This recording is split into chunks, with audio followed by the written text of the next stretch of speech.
करण चितळेवर मित्रांनी प्राणघातक हल्ला केलाय। प्रेम प्रकरणामधून करणवरती जीवघेणा हल्ला झालाय। संध्याकाळच्या सुमारास हल्ल्याच्या घटनेनं खदान परिसर हादरलाय। हल्लेखोर करण चितळे याचाच मित्र असल्याचं समजत आहे। प्रेम प्रकरणामधून करण याच्यावर चाकूने वार करत हा जीवघेणा हल्ला झालेला आहे। प्रेम प्रकरणामधून करणवर हा जीवघेणा हल्ला झालेला आहे। हल्लेखोर जो कोणी आहे तो करणचा मित्र असल्याची माहिती समोर येते। करण चितळेवर मित्रांनी प्राणघातक हल्ला केलाय। प्रेम प्रकरणामधून करणवर हा जीवघेणा हल्ला झालेला आहे।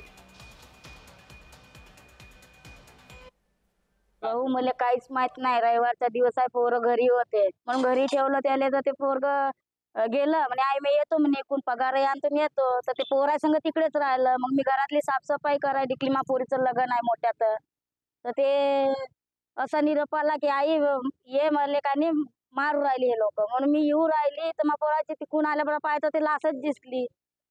तर मग फक्त एवढंच सांगलं त्यांना की बा मला मारू राहिले, हे नाही माहित की काय खुपसवलं काय नाही। प्रेम प्रकरणामधून हा चाकू हल्ला झालेला आहे। त्याची ही दृश्य आपण पाहतोय। हल्ल्याची घटना ही सीसीटीव्ही कॅमेऱ्यामध्ये कैद झालेली आहे।